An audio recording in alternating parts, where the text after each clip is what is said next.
Sally Ireland, Attorneys Realty and Sally in the Valley School of Real Estate. I love that name. Thank you. Scott Drucker, Arizona Realtors. Welcome. Thank you for joining me today to talk about what often is referred to as the HOA Addendum, but I guess the full and correct name is the HOA Condominium Planned Community Addendum.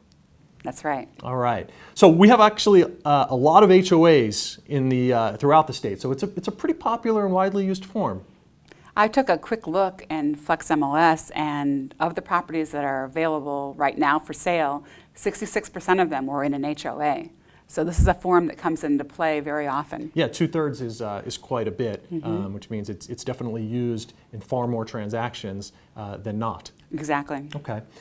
I think that most of our viewers, most realtors are very familiar with HOAs, but maybe we could start, before we dig into the form too much, just talking a little bit about the difference between a board of directors, the HOA management company, because they all do different things in regard to the homeowners association. Exactly.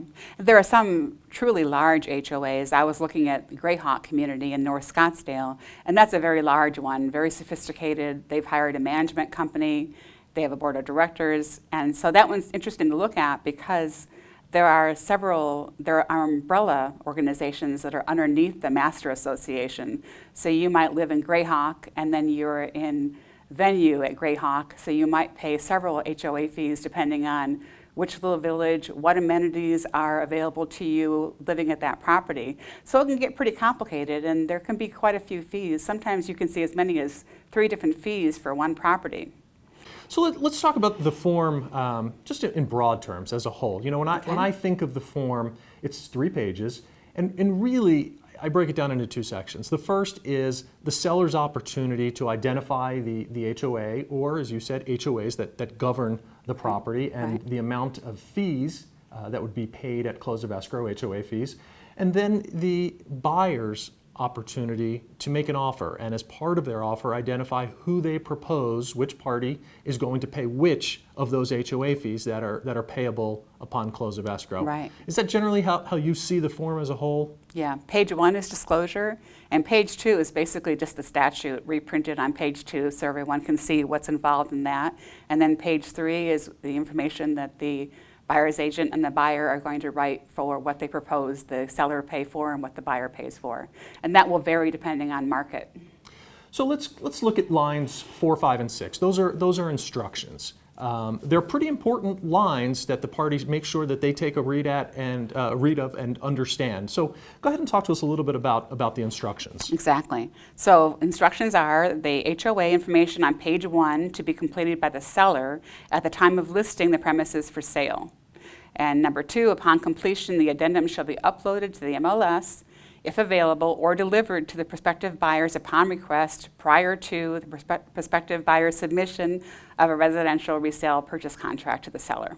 And I think that the one part of those instructions that is definitely critical is the instruction to upload the completed HOA Condominium Planned Community Addendum into the multiple listing service. And I'm amazed, as you referenced, it's sometimes how few listing agents actually upload the form into the multiple listing service. And I don't really understand why that is, simply because as the listing agent, it's your job to solicit offers for the property, right? To get as many offers as you can. And so why a listing agent would withhold information that a buyer needs and wants in order to submit an offer, I just don't understand that. Right. I agree. The listing agent's job is to make it as easy as possible for a buyer to write an offer. And by not offering that information up front, it just delays the buyer's offers and causes a problem for the buyer's agent. So for all of those listing agents out there, when you've got a property in an HOA, please upload the HOA addendum into the multiple listing service. You'll be doing your client a favor as well as the buyer. So we've got next lines 8 through 17, in which we're going to identify the various HOA or HOAs, master associations, that govern the property, and just the traditional dues. And as you said, we may have more than one HOA that applies to the property. Right. And so you've got to identify all of those on those lines. Exactly. Okay, perfect. Then we have lines 19 through 32. 19 through 32, that's where we said that the seller is going to identify the fees that are payable upon close of escrow. So how does a seller determine the amount of the fees, and who should be ascertaining that information? Ideally, the seller should be checking into all of that. They can call their HOA. Sometimes HOAs are not willing to spend the time to talk to a buyer's agent or a buyer to give them that information. So it's best that the requests come from their membership, because they are required to answer their members' questions about those fees.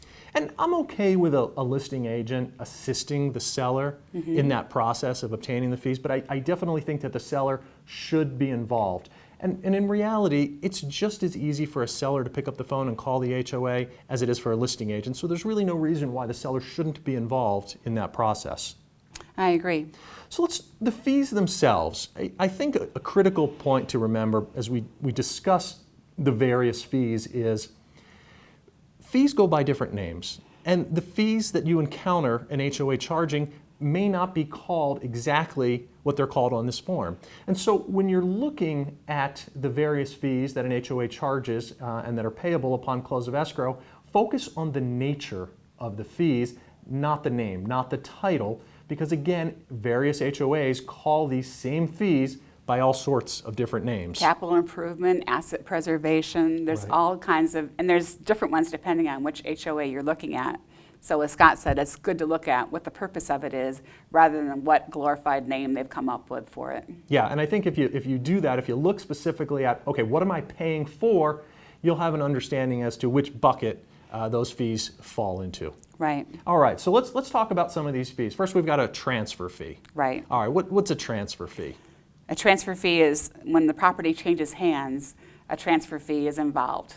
Okay, so just a fee related to transfer of title to the property. One of the things that I was surprised to learn in regard to transfer fees is some communities, this fee can be thousands and thousands of dollars. And I know that there's one up in North Scottsdale where you're getting $10,000 potentially. So you've got to make sure that you have an understanding of these transfer fees and the amount of the transfer fees if they exist. Next, we have capital improvement fees. And again, this is a fee that goes by lots of different names, whether it's a reserve fee, an enhancement fee, but what are we talking about when we're discussing a capital improvement fee? Well, typically it's money that's set aside when the clubhouse needs to be re-roofed or they need to do something beyond just ordinary maintenance of trails, some new project or updating older equipment. Yeah, so improvement of common areas. Right. All right, perfect. Then we've got prepaid association fees. There might be more than one of those, so Okay. you might be paying something to the master association, and then depending on which part of the planned unit development you live in, you might have a different fee for living there. There might be another fee to pay for the amenities you'll be using. Yeah, so we've got dues and assessments that are essentially paid in advance. Right. Right. So maybe it's December, but you're paying fees that are due in January. Right. Okay. So we've got to identify those prepaid association fees, and then later the buyer's going to make an offer as to who they propose pay that fee. Then we've got the last fee, which is the disclosure fee, and this is the biggest fee because number one, this is the only fee that is capped by Arizona law. Right. And it's a fee that's addressed in statute. And in the planned community statutes, it's ARS 33-1806C. So what are disclosure fees? That is the fee that whatever it costs the HOA to provide the bylaws, the articles of incorporation, and the CC&Rs to the buyer on behalf of the seller.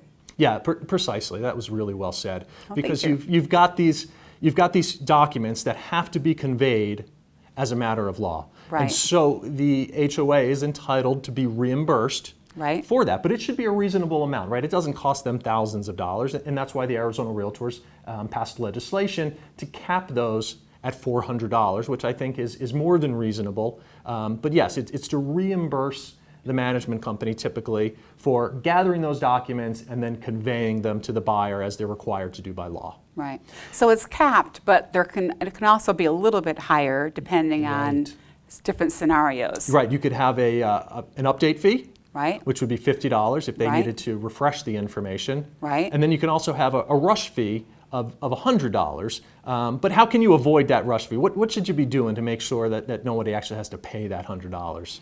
I like to make, as a buyer's agent, I like to stay on top of the escrow company and make sure they've sent out that request so that we don't have to have it become a rush situation. And then we've got at the end of this page the seller certification. And by way of the seller certification, the seller's saying, hey, I used best efforts in gathering this information, but I can't sit here and guarantee that everything is 100% accurate. So why not?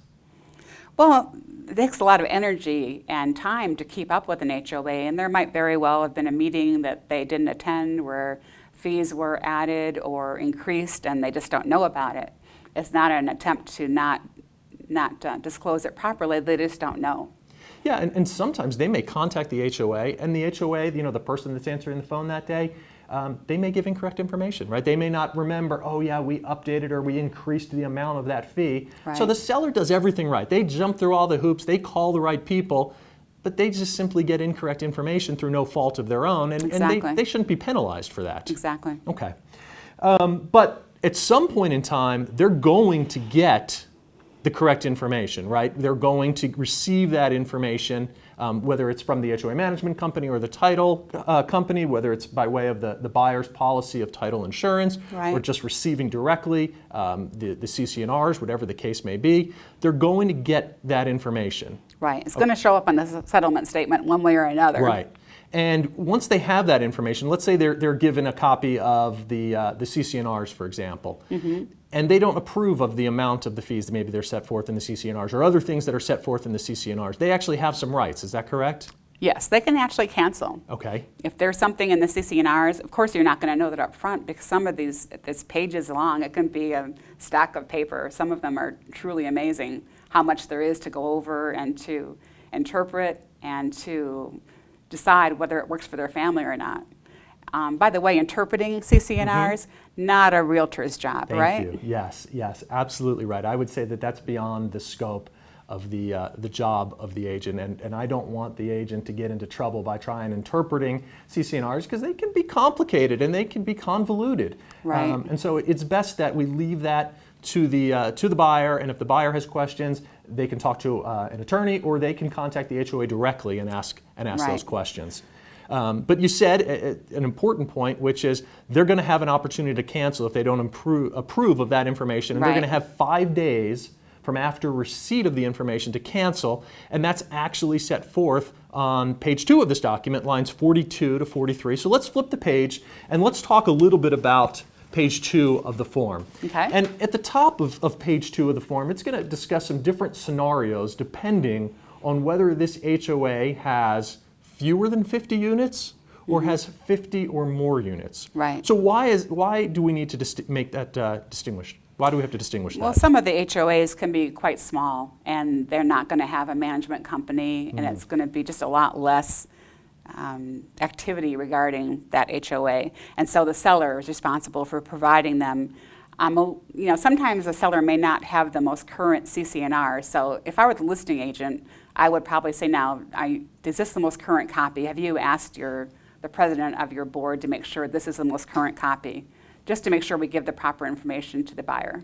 So less than 50, the seller is giving that information directly to the buyer. Right. More than 50, the seller is going to give a notice, right, to the HOA or the HOA management company of the sale. Right. And then the HOA or the management company is going to be the ones that convey the information to the buyer. Typically, escrow does that for us, Great. As a favor, but the responsibility is on the seller to make sure that happens. So let's talk about the documents that are being conveyed, because those are outlined on lines 44 through 68 of the form. And when you look at lines 44 through 68, I think one of the most important things to remember is that list, that's not something that we just came up with, right? That's not something that the Arizona Realtors just decided on their own. Right. This actually mirrors Arizona law. And again, we're referring back to, in the Planned Community section, that statute 33-1806, section A, because this list is going to mirror what's required by the statutes. Exactly. All right. So I don't think we need to go through each and every one of these, but let's talk about a couple of them. And right at the beginning are probably two of the more important ones, which are bylaws and CC&Rs. Right. All right. So again, why would it be important for a buyer to potentially look through the CC&Rs? there could be so many things that would preclude their using the property the way they want to and the way they need to. If they have 3 large dogs and the HOA says you can only have 2 dogs weighing this amount, then they're not going to be able to have their dogs there. Most people are not going to opt to live someplace where they can't have their dogs. Right. Or they might have children that are starting to drive, and there might be a rule that you cannot park in the driveway overnight or you cannot park in the street. And so when that child wants to get their own vehicle, they're not going to be able to keep it at the property. So that could be a major problem. There's all kinds of things like this. You know, that another can be- one that we see pretty frequently is RVs, Right. And the ability to park an RV. Some communities, that's a no.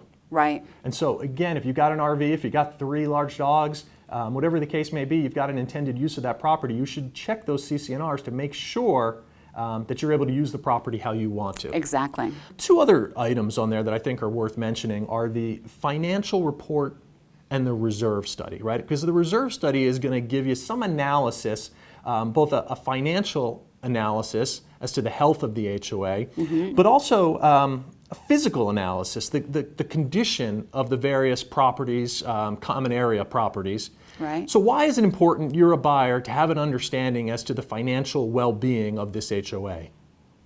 Well, if you are, for one thing, your financing may not even allow you to buy that property if it's not a healthy reserve there. And then sometimes I'll look at the ratio of the renters versus owners, and if that's not a sufficient number, they will not allow you to buy there. So there's a lot of things that you need to look at to make sure that even your loan will be approved. Yeah, and I think another one is the risk of future assessments. Right. If they're not properly funded, if the reserves aren't adequate, Right. if some of, maybe the clubhouse needs a new roof or whatever the case may be, Right. that could lead to an assessment. And so Right. if I'm a buyer, and those assessments can be a lot of money. Exactly. If I'm a buyer, I want to have an understanding as to the financial well-being of that association, because I may not be interested in buying a property if I know that I'm going to have a $7,500 assessment, Right. months later. And so, this is not on here, but something I've always thought was a wise thing to do, and it's an ask. They don't have to give it to you, but asking for 6 months of meeting minutes can give you a good heads up about what kinds of issues may be brewing. There might be talking about having to start exerting a special assessment on the members, and that's something you could find out from the meeting minutes that may not be anywhere else. Yeah, because that's going to give you some information that you may not otherwise know, and you may not Exactly. gather from the documents that are identified on page 2. Exactly. Okay, I think that's an excellent point.